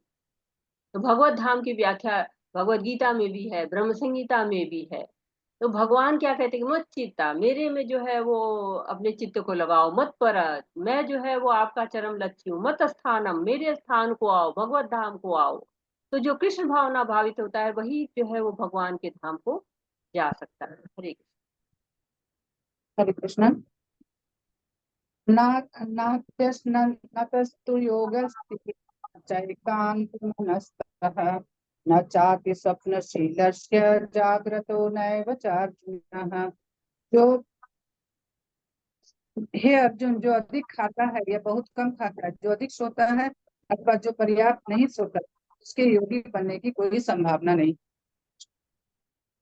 तो संतुलित होना बहुत जरूरी है। ऐसा नहीं है कि हाँ योगी बन गया तो खाएंगे ही नहीं, सोएंगे नहीं। अब खाएंगे नहीं तो हमेशा भूख लगी रहेगी, मन वहीं पे जाएगा। सोएंगे नहीं तो नींद लगी रहेगी। ज्यादा सो जाएंगे आलस से आ जाएगा। ज्यादा खा लेंगे सो जाएंगे। तो भजन और भोजन में बड़ा घनिष्ठ संबंध है। जो कहते हैं ना, जैसा खाए वन वैसा बने मन। तो योग में मन का बहुत विस्तृत रोल है। तो हम जो खाते हैं उसी से हमारा सूक्ष्म शरीर भी प्रभावित होता है और स्थूल शरीर भी प्रभावित होता है। दोनों को प्रभावित करता है। मन क्या है? सूक्ष्म शरीर है। तो सोना भी आवश्यक है और जो है खाना भी आवश्यक है। लेकिन जो है वो, जैसे कहते हैं कि गुब्बारा होता है। गुब्बारा में कम हवा रहेगी तो पिचका रहेगा, और ज्यादा भर दिया तो फूल जाएगा, फूट जाएगा। वैसे ही जो है रहना है संतुलित। सब्जी है, नमक कम बेस्वाद, नमक ज्यादा बेस्वाद। तो मध्यम मार्ग सही है। मध्यम रहना चाहिए, ना ज्यादा खाना चाहिए ना ज्यादा सोना चाहिए। जो ज्यादा खाएगा ज्यादा सोएगा वो कभी योगी बन ही नहीं सकता है। इसलिए योगी को हमेशा संतुलित रहना चाहिए। हरे कृष्णा। हरे कृष्ण। हरे युक्ताहार युक्ताहार विहारस्य युक्तचेष्टया चेष्टस्य कर्मसु युक्तस्वप्ना अवबोधस्य योगो भवति सः। जो खाने सोने आमोद प्रमोद तथा काम करने की आदतों में नियमित रहता है, वह योगाभ्यास द्वारा समस्त भौतिक क्लेशों को नष्ट कर सकता है। तो हरे कृष्णा, ये जो 16वां श्लोक है, 17वां श्लोक है, ये जो है योगियों के लिए तो है ही है, सामान्य जन के लिए भी बहुत उपयोगी है कि बैलेंस रहिए, ना कम खाइए ना ज्यादा खाइए, ना कम सोइए ना ज्यादा सोइए। इसी तरह से जो है आमोद प्रमोद की भी जो होते हैं नियम, उसमें भी नियमित रहना चाहिए। खाना सोना आमोद प्रमोद सब में नियमित रहने चाहिए। जो लोग नियमित जीवन व्यतीत करते हैं वो बहुत स्वस्थ भी रहते हैं, तुष्ट भी रहते हैं। कई लोग कहते हैं कि अरे मंदिर में कौन सा आमोद प्रमोद, या भक्त के लिए कौन सा आमोद प्रमोद, योगी के लिए क्या आमोद प्रमोद। तो योगी भी आमोद प्रमोद करते हैं, भगवान के गाना गाते हैं, भगवान के भजन गाते हैं और झूम झूम के नाचते हैं। हरे कृष्णा कृष्णा कृष्णा हरे हरे, हरे राम राम राम हरे हरे। खूब मृदंग बजाते हैं, ढोल बजाते हैं, करताल बजाते हैं, खुश रहते हैं। तो दुखों का नाश करने वाला योग वही होता है जिसमें सब आहार विहार आमोद प्रमोद सब हो। लेकिन सब क्या हो? नियंत्रित हो। युक्त आहार विहार से युक्त आहार। कितना खाना है, कितना सोना है। प्रभुपाद जी क्या करते थे? पहले प्रसाद खिलाते थे तो लोग ढेर सारा खा जाते थे। ये भगवान का प्रसाद है, खाओ खाओ। नहीं, तो प्रभुपाद जी ने कहा नहीं, ज्यादा खाओगे प्रसाद भी तो भी भोगी बन जाओगे। उनका प्रसाद को भी नियंत्रित होके खाना है। जो कुछ बेसिक नीड्स होती हैं, खाना सोना आदि, उसकी भी अति नहीं करनी है। अति करेंगे तो योगाभ्यास नहीं करेंगे, कर पाएंगे। तो सतोगुण में रहना है। सतोगुण में क्या होता है? हमारी आवश्यकताएं नियंत्रित होती है, हर चीज का नियमन होता है। यथा योग खाइए, यथा योग सोइए, यथा योग आमोद प्रमोद करिए। प्रभुपाद जी कहते हैं हमारा तो सारा आंदोलन ही मनोरंजन है। हम तो हमेशा ही नाचते गाते रहते हैं। हरे कृष्णा। हरे कृष्ण। यदा विनियते चित्तमात्मा मन्येव तिष्ठते निष्क्रियः सर्वकामेभ्यो युक्त इत्युच्यते तदा तदा। जब जब योगी योगाभ्यास द्वारा अपने मानसिक कार्यकलापों को वश में कर लेता है और अध्यात्म में स्थित हो जाता है, अर्थात समस्त भौतिक इच्छाओं से रहित हो जाता है, तब वह योग में सुस्थिर हो जाता है। योगी जब अपने मानसिक क्रियाकलाप को वश में कर लेता है तो आध्यात्म में स्थित हो जाता है। समस्त भौतिक इच्छाओं से रहित हो जाता है, योग में स्थिर हो जाता है। भागवतम में इसको कहते हैं पुरुष पूर्ण कृष्ण भावना भावित समाधि। योगी की भी यही समाधि होती है कि कृष्ण में लीन हो जाना। हरे यथा दीपो निवातस्थो नित्यमा स्मृता योगिनो यत् चित्तस्य युज्यते युजतो योगमात्मनः। इस प्रकार वायु रहित स्थान में दीपक गिरता डूबता नहीं। इसी तरह जिस योगी का मन वश में होता है वह आत्म तत्व के ज्ञान में सदैव स्थिर रहता है। जब हवा चलती है तो कुछ भी स्थिर नहीं होता, हर चीज डोलती रहती है, पत्तियां डोलती रहती है, कपड़े डोलते रहते हैं, सब हर चीज डोलती रहती है। दीपक है तो वो भी डोलता रहता है, तो लेकिन दीपक को कैसे रहना चाहिए? बिल्कुल स्थिर रहना चाहिए, उसकी जो लौ है बिल्कुल सीधी रहनी चाहिए। जब ये अवस्था आती है, कब आती है? जब वश में हो जाता है सब कुछ, मन वश में हो जाता है, आत्म तो वश में हो जाता है, तो स्थिरता आ जाती है।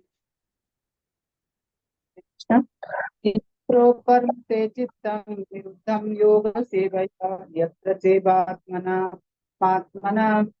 आत्मानं पश्यन्नात्मनि तुष्यति सुखमात्यन्तिकं यन्तिकं यत् बुद्धि ग्राह्यमतीन्द्रियं वेत्ति यत्र न चैवायं स्थितश्चलति तत्त्वतः ये लब्ध्वा चापरं लाभं मन्यते नाधिकं ततः यस्मिन् स्थितो न दुःखेन गुरुणापि विचार्यते तं विद्याद् दुःख संयोग वियोगं योग संगितम।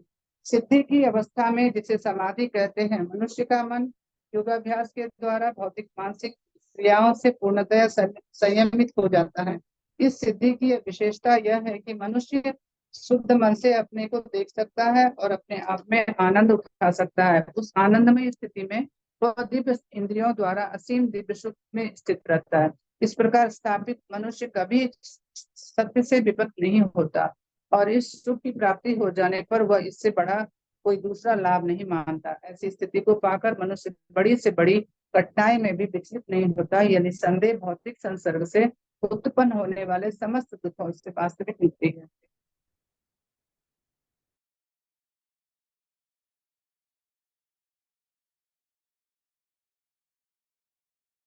हरे कृष्णा। तो ये जो अवस्था बताई गई है वो समाधि की पूर्ण अवस्था है, हायर टेस्ट मिल गया। तो इस योगाभ्यास में जो है संकल्प और श्रद्धा जो है वो साथ में आ गई। प्राणायाम जो है वो योग नहीं होता, वो एक भाग होता है। योग का अर्थ होता है युक्त होना, भगवान के साथ जुड़ जाना, तो ये सबसे अच्छी स्थिति होती है। तो योग की पूर्णता का वर्णन है, पूर्णता को प्राप्त, समस्त दुखों से जो है मुक्त हो जाता है। ये योगी के लक्षण क्या है उसकी वर्णन यहाँ पर किया जा रहा है। लगातार जो बताया जा रहा है कि उसमें धैर्य होता है, संकल्प की स्थिरता होती है, अविचलित होता है, आत्मविश्वासी होता है, लगन पूर्वक अपने पथ का अनुसरण करता रहता है, मन इंद्रियों पर नियंत्रण उसका होता है, भौतिक इच्छाओं को त्याग देता है, वो पूर्ण विश्वास जो है से उसकी बुद्धि बनी होती है, मन पूर्ण से स्थित होता है, सफलता मिलती है, और जो है वो भगवान का उसको जो है वो मिलने का जो प्रयास लगातार वो करता रहता है। तो बहुत सारे जो है वो उसके लक्षण इसमें बताए गए हैं कि कैसे कैसे जो है वो अवस्था आती रहती है। हरे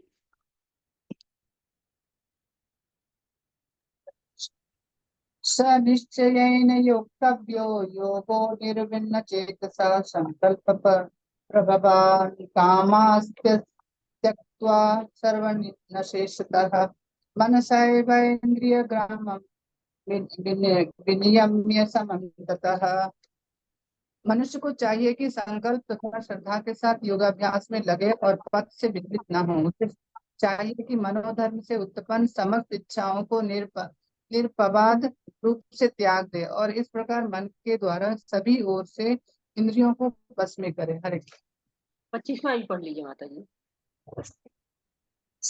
शनै शनै रूपरमेद बुद्धया गृहीतया आत्मसंस्था मन कृत्वा न किंचिदपि चिंतये।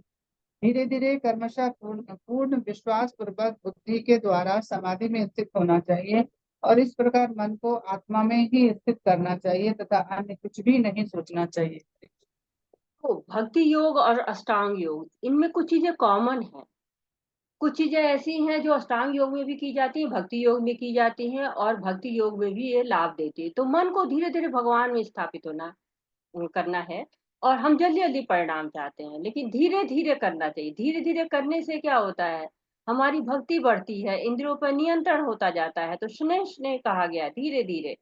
तो ये जो श्लोक है ये क्या कह रहे हैं कि आत्मा जो है वो किस तरह से निराकार ब्रह्म का ध्यान करती रहती है। 24 से 32 तक उन लोगों का वर्णन किया गया है जो निराकार तत्व पर ध्यान करते हैं और उनसे उनको अनुभव क्या प्राप्त होते हैं इसका वर्णन किया गया है। और 33 से लेकर 36 तक मन को निग्रह करने या मन को नियंत्रित करने के लिए जो का वर्णन किया गया कि मन को कैसे नियंत्रित किया जाएगा। और उसके बाद 37 से लेकर 47 तक योग भ्रष्ट जो हो जाते हैं उनकी गति का वर्णन है कि उनको कौन सी गति मिलती है। तो ध्यान योगी किस तरह से निराकार पर ध्यान लगाता है, कामनाओं का कैसे त्याग कर देता है, इंद्रिय निग्रह का उपाय क्या होते, इसको बताया गया है। तो कलयुग में इस तरह का योग संभव ही नहीं है। अर्जुन ने तो इसको जो है वो मना ही कर दिया। तो ये 8 तरह के जो अंग हैं, इनसे जो है वो योग करना और मन को नियंत्रित करना जो है वो अष्टांग योगियों का कार्य होता है। मन भागता है इधर-उधर लेकिन उसको फिर खींच के लाइए और फिर खींच के लाके उसको जो है वो स्थिर करना पड़ता है। आत्मा में स्थित करना होता है और कहते हैं कि अन्य कुछ भी नहीं सोचना है। मन को बिल्कुल ट्रेन्ड कर देना है कि वो आत्मा में ही स्थित रहे। हरि यतो यतो नियंति मनश्चञ्चलं स्थिरं ततस्ततो नियम्येतदा मन्येव वशं नयेत्। मन अपनी चंचलता तथा अस्थिरता के कारण जहाँ कहीं भी विचरण करता हो, मनुष्य को चाहिए कि उसे वहां से खींचे और अपने बस में लाए। हरे कृष्ण। हरे कृष्णा। तो मन को क्या करना, अंदर खींच के लाना। जैसे हमने दूसरे अध्याय में पढ़ा, कछुआ क्या करता है, सारी इंद्रियों को बटोर लेता है। अब शेर भी उस पर आक्रमण करे तो भी उस पर कोई फर्क नहीं पड़ता है, शेर भी उसका बाल बांका नहीं कर सकता है। तो मन को नियंत्रित कर लेंगे तो गोस्वामी हो जाएंगे, और मन को नियंत्रित नहीं कर पाएंगे, जिसकी इंद्रिया नियंत्रित नहीं है, इंद्रिय सुख चाह रहा है, वो क्या होता है, वो दास हो जाता है। तो मन तो चंचल है, उसको दो तरीका है, एक तो दंड देकर के कहीं भाग रहा है तो पकड़ लो, सही जगह पे लाओ, और दूसरा तरीका है कि कहीं और लगाओ। जैसे बच्चे होते हैं ना, बच्चे क्या करते हैं, बहुत भागते हैं इधर उधर, बहुत चंचल होते हैं, बहुत एनर्जी होती है उनके अंदर, तो उनको नियंत्रित करना पड़ता है। तो क्या करते हैं, बच्चे को खिलौना दे देते हैं, बच्चे को मोबाइल पर जो है दे देते, गेम खेलते रहते हैं कि कोई शांत रहे, कोई डिस्टर्ब न करे। और जैसे ही मोबाइल होता है डिस्चार्ज अगर हो गया तो फिर बच्चा उत्पात मचाना शुरू करता है। वैसे ही मन क्या है, मन भटकता रहता है, मन को नियंत्रण में कौन ला सकता है, हरे कृष्णा महामंत्र। हरे कृष्णा मन महामंत्र का उच्चारण करें, और जब मन भागे उस समय फिर उसको पकड़ के लाएं, फिर उसको जो है वो अपने जप पर केंद्रित करें। अभ्यास करना पड़ता है, ट्रेंड करना पड़ता है। हरे कृष्ण। प्रशांत मनस येन योगिनं सुखमुत्तमम् उपैति शांत रजसं ब्रह्म भूतम कल्मषम्। इस योगी का मन मुझ में स्थिर रहता है, वह निश्चय ही दिव्य सुख की सर्वोच्च स्थिति प्राप्त करता है, वह रजोगुण से परे होता है, तो परमात्मा के साथ अपनी गुणात्मक एकता को समझता है और इस प्रकार अपने समस्त विगत कर्मों के फल से निवृत्त हो जाता है। गुणात्मक रूप से जुड़ना चाहिए, क्वालिटी क्वांटिटी के हिसाब से नहीं जुड़ना है, क्वालिटी के हिसाब से जुड़ना है। तो जो ब्रह्म भूत हो जाते हैं ऐसे लोग, क्या हो जाता है, उनको आत्मा का साक्षात्कार हो जाता है। ये लोग क्या होते हैं, रजोगुण से परे हो जाते हैं और गुणात्मक एकता को समझ लेते हैं। ब्रह्म भूत अवस्था का यहाँ पे वर्णन किया जा रहा है कि गुणात्मक एकता क्या होती है, कि शरीर अलग है और आत्मा अलग हो, लेकिन जिससे आत्मा बनी हुई है उसी से परमात्मा बना हुआ, वही गुण एक ही है। परमात्मा किससे बना है, सत्यचित आनंद से, और आत्मा किससे बनी है, सत्यचित आनंद से। तो दोनों में एकता है, गुणात्मक एकता है। लेकिन क्या होता है कि वो मात्रात्मक एकता नहीं है, मात्रा अलग अलग है। जैसे समुद्र होता है, समुद्र जो है वो उसमें बहुत सारा पानी होता है और एक बूंद में बहुत कम पानी होता है, गुण दोनों में एक होता है लेकिन मात्रा का अंतर होता है। तो इसी तरह से जो है वो कहते हैं गुणात्मक एकता होती है। हरे युजैन सदात्मान योगी विगत कर्मशः न ब्रह्म संस्पर्शम अत्यंत सुखमश्नुते। इस प्रकार योगाभ्यास में निरंतर लगा रहकर आत्मसंयमी योगी समस्त भौतिक कर्म से मुक्त हो जाता है और भगवान की दिव्य प्रेमा भक्ति में परम सुख प्राप्त करता है। तो भगवान की दिव्य परम भक्ति में परम सुख प्राप्त करता है।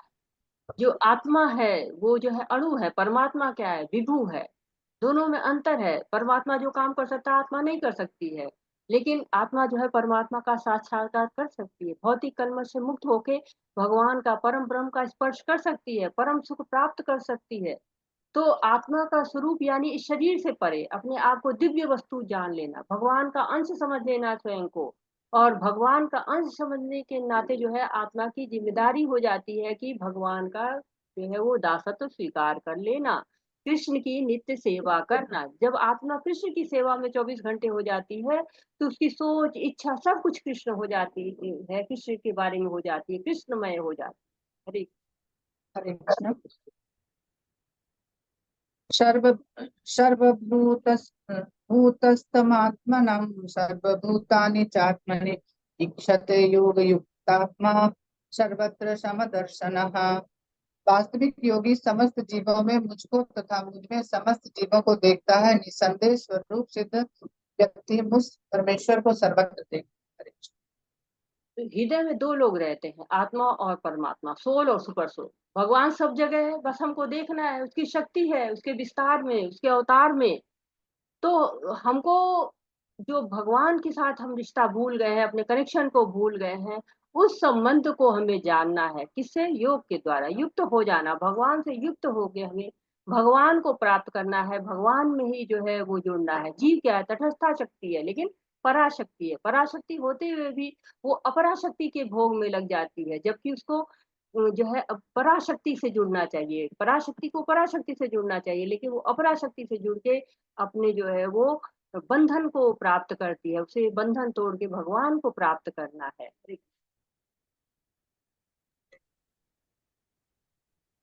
यो मां पश्यति सर्वत्र सर्वं च मे पश्यति तस्याहं प्रणश्यामि स च मे न प्रणश्यति। जो मुझे सर्वत्र देखता है और सब कुछ मुझ में देखता है, उसके लिए ना तो मैं कभी अदृश्य होता हूँ और वह मेरे लिए अदृश्य होता है। तो प्रहलाद महाराज ने अपने, जब उनके पिता ने पूछा तेरा भगवान कहाँ है, तो उन्होंने कहा सभी जगह है। इसी तरह योगी क्या होता है, भगवान को सब जगह देखता है, मैटर में भी, पदार्थ में भी, स्पिरिट में, आत्मा में भी। तो सब जगह भगवान दिखते। उसको खंबे में भी भगवान दिख रहे थे, और जो है अभक्तों को भगवान नहीं दिखते हैं। लेकिन जो भक्त होता है उसको हर जगह दिखते हैं, जैसे कंकड़ पत्थर सोना सब बराबर उसको दिखता है। जो लोग होते हैं वो भी सब उसको बराबर दिखते हैं, सब भगवान से जुड़े हुए दिखते हैं, हर समय भगवान को देखता है वो सर्वत्र। संसार में इतनी विविधताएं हैं, जल का स्वाद के रूप में देखता है, सूर्य के प्रकाश के रूप में देखता है, पुरुषार्थ के रूप में देखता है, हर जगह उसको भगवान दिखाई देते हैं। तो जो है भगवान में जो जुड़े रहते हैं वो भगवान को ही हमेशा देखते रहते हैं। हरे कृष्ण। हरे कृष्ण। सर्वभूत स्थितं यो मां भजति एकत्वमास्थितः सर्वथा वर्तमानोऽपि स योगी मयि वर्तते। जो योगी मुझे तथा परमात्मा को अभिन्न जानते हुए परमात्मा की भक्ति पूर्वक सेवा करता है, वह हर प्रकार से मुझ में सदैव स्थित रहता है। अरे तो कृष्ण और परमात्मा दोनों समान हैं। अब तक तो परमात्मा और कृष्ण के अंतर को आप समझे थे, अब भगवान बता रहे हैं कि जो आप परमात्मा रूपी हृदय में देखते हैं वो भी मुझसे भिन्न नहीं है। और जो व्यक्ति अपनी बुद्धि से, अपने तप से मुझ में और परमात्मा को एक ही रूप में जानता है, वो भक्ति पूर्वक सेवा करता है और वो सदा मुझ में स्थिर होता है, मुझसे दूर कभी नहीं जाता है। तो जीव जब तक भगवान का चिंतन प्राप्त नहीं करता है, चिंतन नहीं करता है, तब तक वो भगवान को पाता भी नहीं है, प्राप्त भी नहीं कर पाता है। जिस तरह से सूर्य होता है, एक ही जगह रहता है लेकिन हर जगह उसका प्रकाश रहता है, उसी तरह भगवान जो है वो अपने धाम में रहते हैं, लेकिन हर जगह जो है वो अपने आप को प्रकट किया है उन्होंने। इस ब्रह्मांड में कण कण में कहते हैं भगवान है, सर्वत्र भगवान है। हरे हरे कृष्ण। पम्येन सर्वत्र समपश्यति योऽर्जुन सुखं वा यदि वा दुःखं स योगी परमो मतः।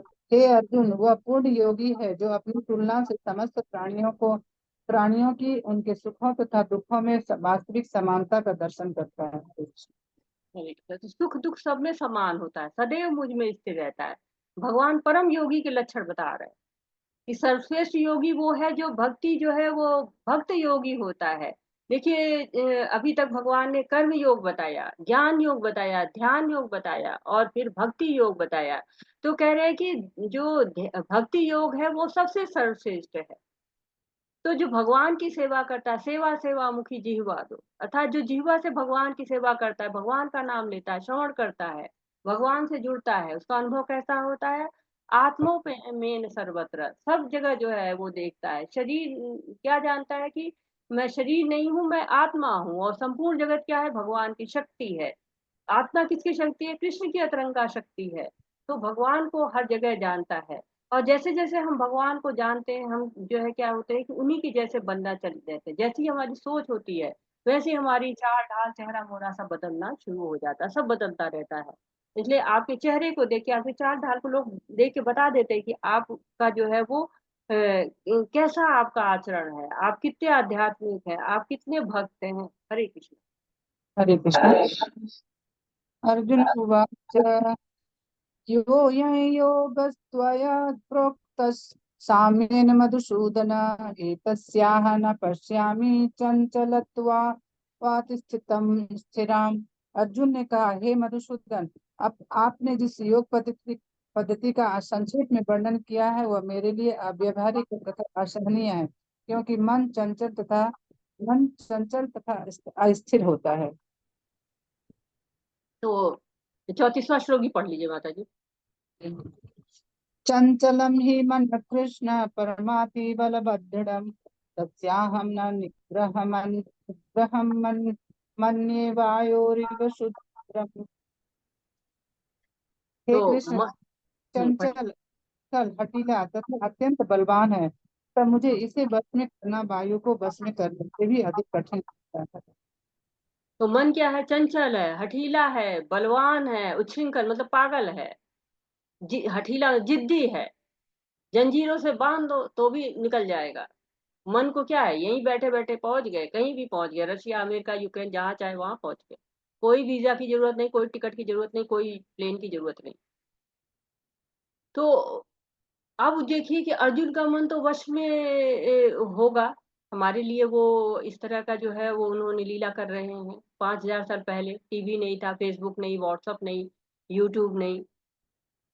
तो क्या है, मन को नियंत्रित करना तब आसान था। तब जो है वो अर्जुन कह रहे कि नहीं नहीं, मन तो बहुत चंचल है, हठीला है, बलवान है, उच्छृंखल है, चार चार विशेषता है, मन का स्वभाव है।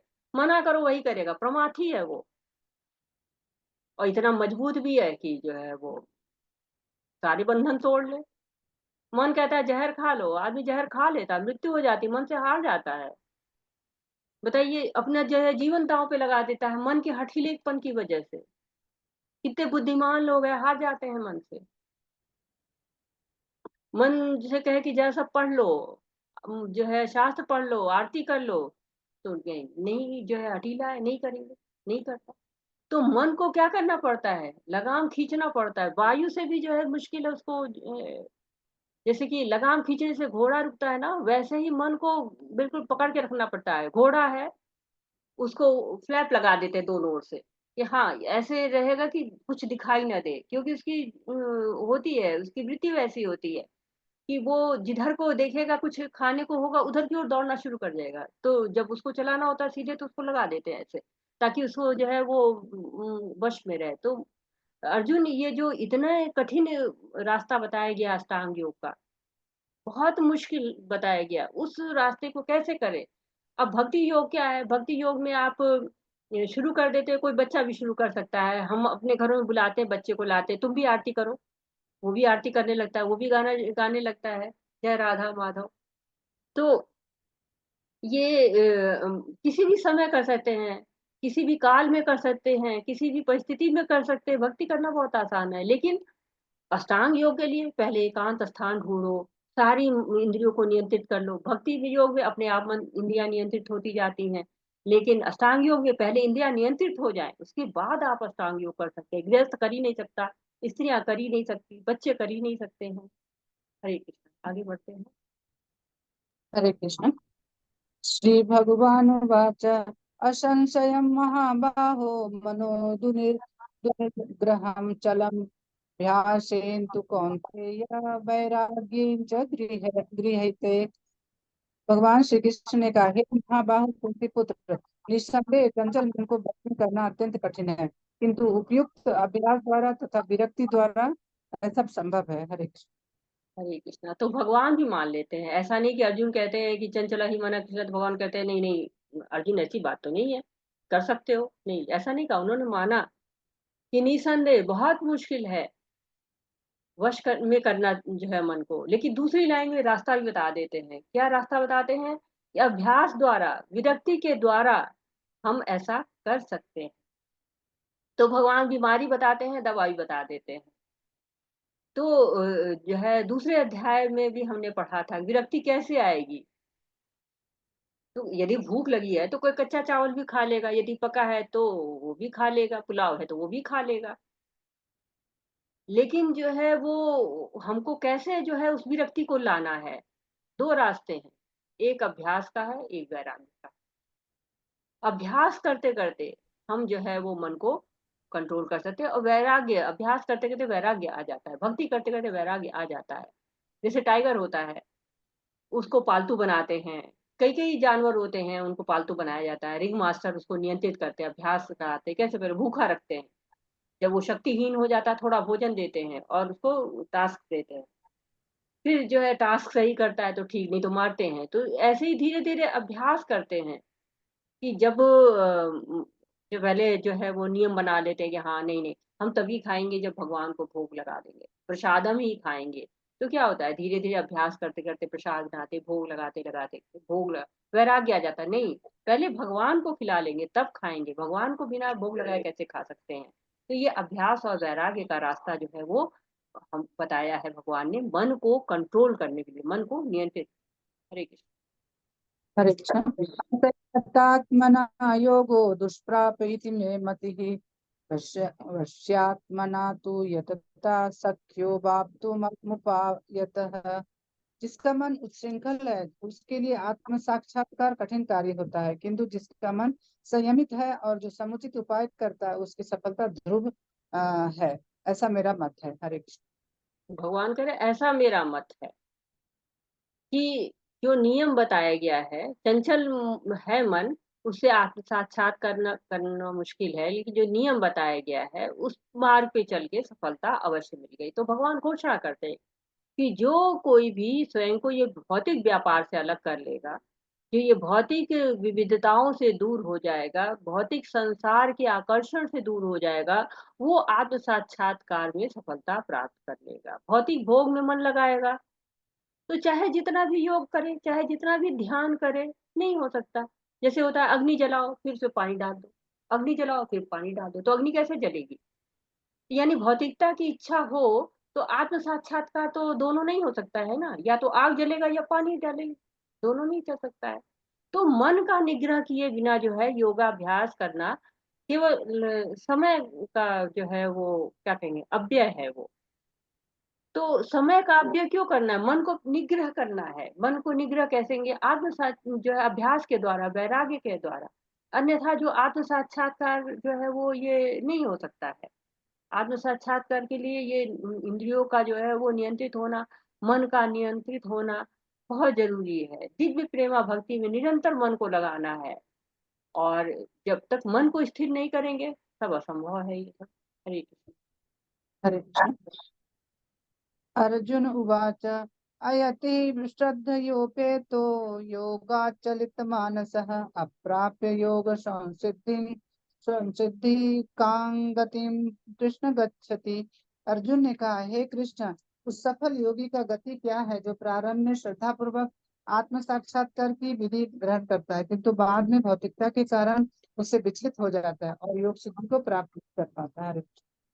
हरे कृष्णा। तो ये प्रश्न सबके मन में आता है कि ठीक है हम योग तो शुरू कर दे, लेकिन पता नहीं कितना समय लगेगा, साक्षात्कार होगा कि नहीं होगा, कहीं बीच में कोई आकर्षण आ गया, प्रयास पूरा नहीं हुआ, तब कभी हो सकता है आयु कम पड़ जाए, कभी हो सकता है परिस्थितियां ऐसी आ जाए कि मार्ग बदलना पड़े, तो क्या होगा, न माया मिली न कान्हा मिले। तो बहुत लोग इस भय से भी इस मार्ग में आने में डरते हैं कि न भौतिक जगत का आनंद उठा पाए, न आध्यात्मिक जगत का आनंद मिला, तो उनकी क्या गति होगी। तो भगवान उत्तर दे रहे हैं कि जिन्होंने 2 तरह से उत्तर दे रहे हैं। एक तो है कि जिन्होंने थोड़ी भक्ति की है और दूसरी जो है जिन लोगों ने थोड़े दिन की भक्ति की और दूसरे जिन लोगों ने ज़्यादा दिन की भक्ति की है। तो ये भक्ति जो है वो हमारी कभी असफल नहीं होती है। अर्जुन जो पूछ रहे कि असफल योगी की गति क्या है? यदि कोई आत्म साक्षात्कार का प्रयास करे और ना हो पाए, योग सिद्धि ना मिल पाए तो उसका क्या होगा? तो 37 से 39 तक जो है जिज्ञासा होती है और भगवान बताते भी हैं कि जो है वो कैसे हम उस व्यक्ति की गति क्या होगी जिसकी जो है वो जो योग है पूरा नहीं हो पाया, जिसकी भक्ति पूरी नहीं हो पाया। कुछ लोग होते हैं ना कि जैसे मंदिर में जाते हैं, कुछ दिन रहते हैं, फिर पुरानी दुनिया याद आ गई, फिर चले गए उस आकर्षण में चले गए। तो ऐसा तो नहीं कि उस दिन की जितनी भक्ति है वो बेकार गई, नहीं। भक्ति हमेशा जो है क्या होती है सुरक्षित रहती है, भगवान उसको सुरक्षित रहते रखते हैं। नेहाभिक्रम नाशस्तु प्रतवायो न विद्यते। इस रास्ते पे जो थोड़ी सी भी प्रगति कर लेता है उस प्रगति को जो है वो सुरक्षित रहती है प्रगति। जो भौतिक जो है कक्षाएं होती है, भौतिक जितनी पढ़ाई की वो हमने अगले जन्म में फिर पढ़नी पड़ती है। लेकिन भक्ति अगर थोड़ी कर लो और वो भी फिर रुक गई, नहीं हो पाई, तो फिर दोबारा भक्ति की जा सकती है। कैसे? हरे कृष्णा। हरे कृष्ण। कच्चिनो भय विभ्रष्टश्चिन्ना भ्रमिव नश्यति अप्रतिष्ठो महाबाहो विमूढ़ो ब्रह्मण पथि। हे महाबाहु कृष्ण, क्या ब्रह्म प्राप्ति के मार्ग से भ्रष्ट ऐसा व्यक्ति आध्यात्मिक तथा भौतिक दोनों ही सफलताओं से च्युत नहीं होता और छिन्न भिन्न बादल की भांति विनष्ट नहीं हो जाता, जिसके फलस्वरूप उसके लिए किसी लोक में कोई स्थान नहीं रहता? हरे कृष्ण। कि ब्रह्म प्राप्ति के मार्ग में चले तो, लेकिन सफलता नहीं मिली, न आध्यात्मिक ही मिल पाई न भौतिक ही मिल पाई। तो जैसे कि बादल होता है, एक बड़ा बादल है, उससे छोटा बादल निकला और निकल के वो चला। अब वो बरस भी नहीं पाया और दूसरे बादल से मिल भी नहीं पाया, रास्ते में नष्ट हो गया। तो क्या होगा उसका? उसको कहाँ स्थान मिलेगा? इस लोक का हुआ नहीं, उस लोक में गया नहीं, तो उसके स्थान कहाँ रहेगा? हरे कृष्ण।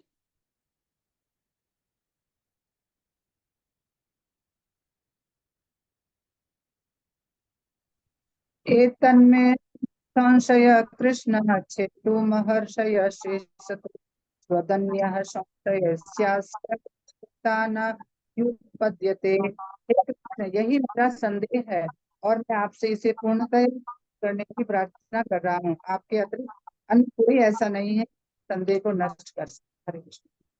हरे कृष्णा। मैं बादल को थोड़ा और क्लियर करना चाहूंगी कि जैसे कि आप ये समझिए कि एक बादल संसार और दूसरा बादल जो है वो अलग हुआ, वो योगी है, और तीसरा बादल ये समझिए परमात्मा है, उसके पास पहुंच रहा है। तो संसार से योगी अलग हुआ, पहला बादल दूसरे बादल जो मतलब अलग हुआ, दूसरा बादल योगी है। संसार से अलग हुआ, दूसरा बादल योगी है और उसको भगवान तक पहुंचना है। लेकिन अब वो संसार से अलग हो गया और भगवान तक पहुंचा गया, ऐसे लोग की क्या गति होती? तो भगवान कहते हैं कि कल्याण के मार्ग पे जो चलता है उसका कभी विनाश नहीं होता। अभक्त लोग अपने अपने व्यवसाय में लगे रहते हैं लेकिन भगवान की प्राप्ति नहीं होती है। लेकिन जो भगवान के मार्ग पे चलता है उसका नाशो अस्ति, उसका नाश नहीं होता है। प्रतवायो न विद्यते, उल्टा प्रभाव भी नहीं पड़ता है। स्वल्पम अपि धर्मस्य, थोड़ा भी किया तो फलित होता है, उसका नुकसान नहीं होगा। इस रास्ते पे चलने का यही लाभ है कि उसका जो है वो कोई भी कमी नहीं आने पड़ती है। तो अभी 41वें वर्ष में जो योगी अपने पथ से अलग हो जाता है, विरक्त हो जाता है, उस भ्रष्ट योगी की क्या गति होती है उसके बारे में बताया जा रहा है। हरे कृष्ण। श्री भगवानुवाच पार्थ नैवेह नामुत्र विनाशस्तस्य विद्यते न हि कल्याण कृत कश्चित् दुर्गतिं तात गच्छति। भगवान ने कहा, हे प्रथापुत्र, कल्याण कार्यों में निरत योगी का न तो लोक में और न परलोक में ही विनाश होता है। हे मित्र, भलाई करने वाला कभी बुराई से पराजित नहीं होता है। हरे कृष्णा। तो क्या कह रहे हैं भगवान? क्या कह रहे हैं कि कल्याण कार्यों में जो लोग लगे रहते हैं, उनका इस लोक में भी विनाश नहीं होता है, परलोक में भी विनाश नहीं होता है। क्यों विनाश क्यों नहीं होता है? क्योंकि जो भी उन्होंने कमाया, जितना भी पुण्य कार्य उन्होंने किया, उस पुण्य कार्य से उन्हें उच्च लोक मिल जाते हैं। उच्च लोक का सुख भोगते हैं और उसके बाद वो फिर दोबारा इस लोक में आते हैं।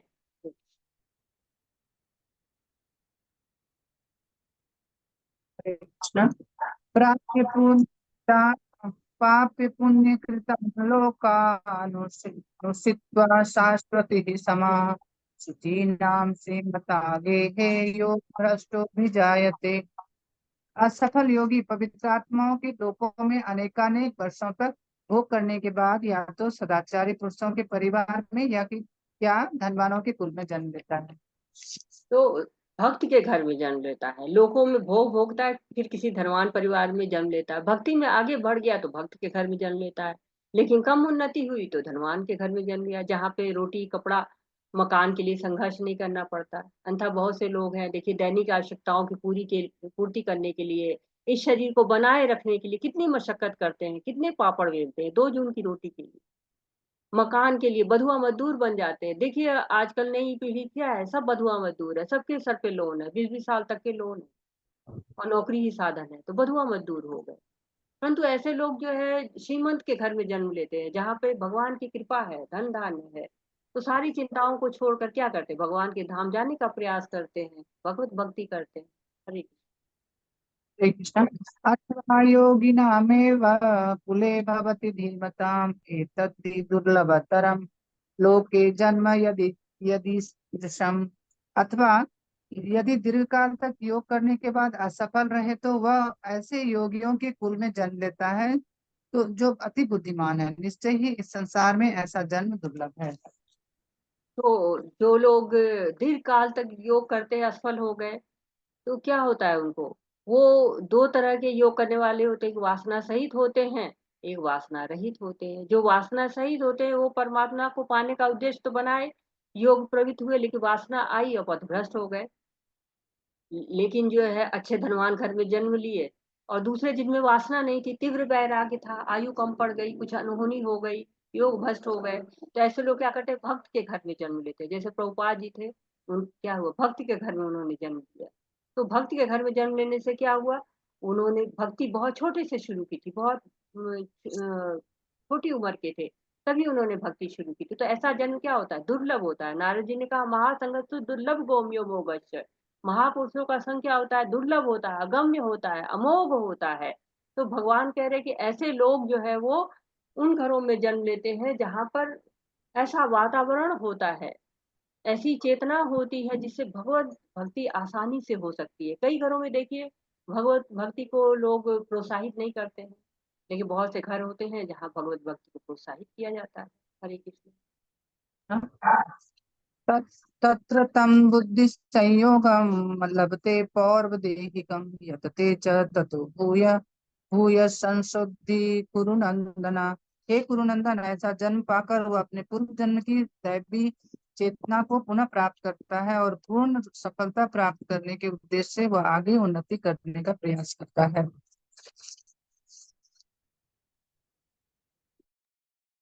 हरे कृष्ण। जो जन्म लेते हैं ऐसे लोग, उनको दैवी चेतना रहती है, जहां से जन्म प्राप्त करते, जहां छोड़ा था वहीं से आगे शुरू कर देते। जैसे राजा भरत का उदाहरण है कि वो हिरण का जो है जन्म उनको मिला था, लेकिन उनको पहले से पता था, उनको याद थी पुरानी चीजें, तो उन्होंने फिर अपने जो है वो चेतना को जाना और वहीं पर जो है पानी में रह के ही और उन्होंने शरीर को त्याग कर दिया और अगले जन्म में फिर भक्ति की और भक्त बने। तो ऐसे मनुष्य जो योग के रास्ते पर चलते हैं और लक्ष्य नहीं मिल पाता है किसी कारण से, तो वो आते हैं, किसी अच्छे कुल में आते हैं और वहां पर अपनी यात्रा को पूरी करते हैं। जैसे कोई होता है थक गया, पेड़ के नीचे सो गया, जब नींद खुली फिर चलने लगा। तो उसी तरह से जितना भक्ति की उन्होंने, उस भक्ति को जो है फिर आगे कंटिन्यू करते हैं और भगवान को जो है वो भक्त के घर में जन्म लेते हैं और दिव्य अनुभूति उनके पास रहती है, दिव्य चेतना उनके पास रहती है और फिर अपने उद्देश्य की सफलता के लिए प्रयास करते हैं। हरे कृष्ण। हरे कृष्ण। पूर्वाभ्यासेन तेनैव ह्रियते ह्यभ्रष्टोऽपि सः जिज्ञासुरपि योगस्य शब्द ब्रह्मति वर्तते। अपने पूर्व जन्म की दैवी चेतना से वह न चाहते हुए भी स्वतः योग की नियमों की ओर आकर्षित होता है। ऐसा जिज्ञासु योगी शास्त्रों के अनुष्ठानों से परे स्थित होता है। कहते हैं ना कि पूर्व जन्म की दिव्य अनुभूति होती है ऐसे लोगों को, तो स्वयं से भक्ति में आकर्षण होता है। योग भ्रष्ट की बात कई बार तो हमें लगता है कि ऐसा योगी है जो इतनी भक्ति करके फिर भ्रष्ट हो गया, तो हमें लगता है कि नहीं, ये तो सही नहीं है। लेकिन ये बहुत बड़ी उपलब्धि है। पहली तो यह कि भगवान की तरफ आकृष्ट हुआ, फिर हुआ कि उसको पाने का प्रयास किया उसने।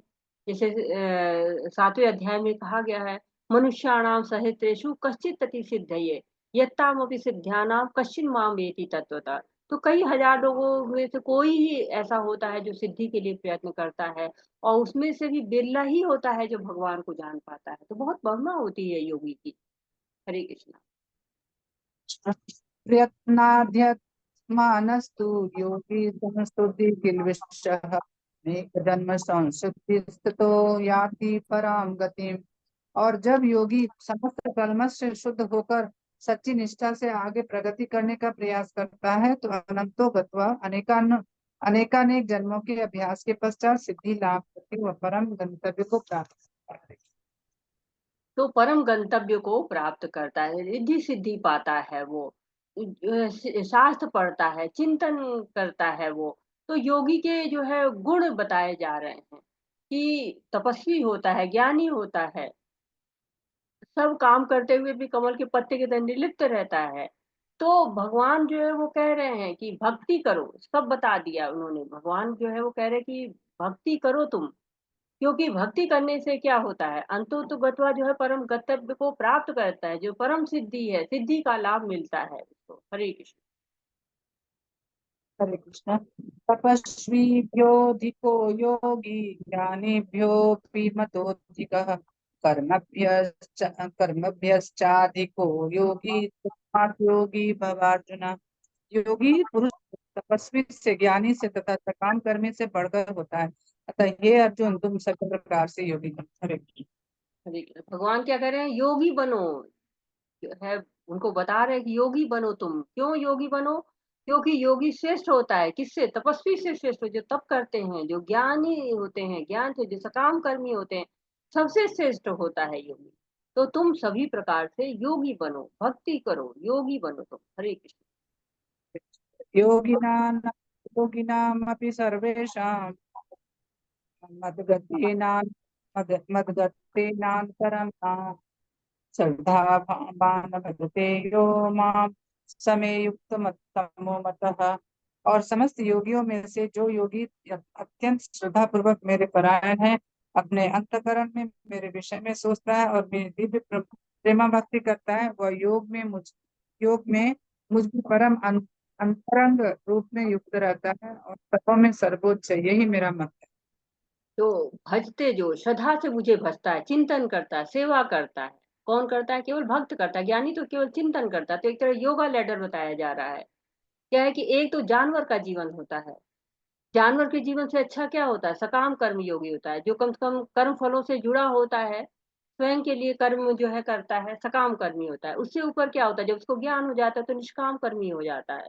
यानी कि वो कर्म करता है जो कि कर्म फल नहीं होता है, तो धीरे धीरे शुद्ध होने लगता है। फिर उसको बुद्धि जब शुद्ध होती है तो ज्ञान आता है, करता है वो, शास्त्र पढ़ता है, समझता है सिद्धांतों को, और तब वो निराकार को जो है वो भजने लगता है। उससे जो है उसकी भक्ति और ऊपर होती तो अष्टांग योग में जाता है। यानी कि ज्ञान का जो उसने शास्त्रों में पढ़ा हुआ है उसका व्यवहारिक प्रयोग करता है। यम नियम आसन प्राणायाम प्रत्याहार धारणा ध्यान समाधि, ये अष्टांग योग जो 8 अंग है उनके द्वारा भगवान को भजता है और परमात्मा को प्राप्त करता है। और जो अष्टांग योग से भी ऊपर जाता है, भक्ति योगी करता है, और जो है भक्ति गाढ़ी होती है तो भक्ति योग करता है, श्रद्धा से भगवान की सेवा करता है, उन्नत भक्त बनता है, सत्य को जो है समझता है, रियलाइजेशन उसका होता है, आत्म साक्षात्कार हो जाता है। तो ये जो है कहते हैं योगा लैडर है, जो इस लैडर से धीरे धीरे करते हुए भगवान को प्राप्त कर पाते हैं। तो ये अलग-अलग रास्ते नहीं है, ये सीढ़ी है, भक्ति योगी बनने की सीढ़ी है। और हम इस्कॉन में जब आते हैं, तो धीरे-धीरे जो है वो क्या करते हैं, भक्तों का साथ पाते हैं और धीरे-धीरे हमारा भी उत्थान होता है। हम धीरे-धीरे भक्ति योग तक पहुँचते हैं। भक्तों का सामान्य भक्ति पहले करते हैं, फिर भक्तों का साथ होता है, फिर साधना भक्ति करते हैं। साधना भक्ति से फिर भावा भक्ति में आते हैं। भावा भक्ति से फिर हम प्रेमा भक्ति में आ जाते हैं। तो पूरी लैडर है, ज़ीरो से स्टार्ट करते हैं, जानवर के उससे होते हैं जो है कर्म यो सकाम कर्मी बनते हैं, निष्काम कर्मी बनते, फिर ज्ञान योगी बनते, फिर अष्टांग योगी बनते, फिर भक्ति योगी में सामान्य भक्ति करते-करते, भक्तों का साथ करते-करते, विधि-विधान से भक्ति करते-करते, भाव भक्ति करते-करते, प्रेमा भक्ति करते हैं। तो यदि जानवरों का जीवन हमारा है और भक्तों का हमें साथ मिल जाए, तो ये सारी योगा सीढ़ी को छोड़ के हम सीधे जो है भक्ति पे पहुँच जाते हैं। भक्ति योग करने लगते हैं।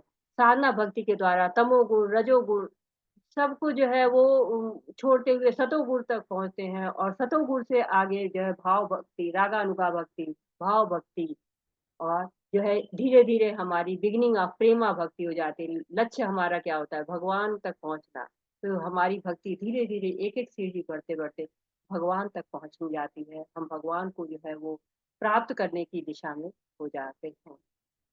वाञ्छाकल्पतरुभ्यश्च कृपासिन्धुभ्य एव च पतितानां पावनेभ्यो वैष्णवेभ्यो नमो नमः। अनंत कोटि वैष्णव वृंद की जय। शिल प्रभुपाद की जय। हरे कृष्णा कृष्ण कृष्ण हरे हरे, हरे रामा राम रामा हरे हरे। हरे कृष्णा। अगर आपका कोई प्रश्न है, आपका कोई सुझाव है, आप कुछ कहना चाहते हैं तो मोस्ट वेलकम। हरे कृष्ण। हरे कृष्ण माता जी। हरे कृष्ण माता जी, बहुत बहुत धन्यवाद। हरे कृष्ण माता जी। हरे कृष्ण माता जी। कोटि हरे कोटि कृष्ण धन्यवाद। माता जी, धन्यवाद माता जी। हरे कृष्ण माता जी। हरे कृष्ण।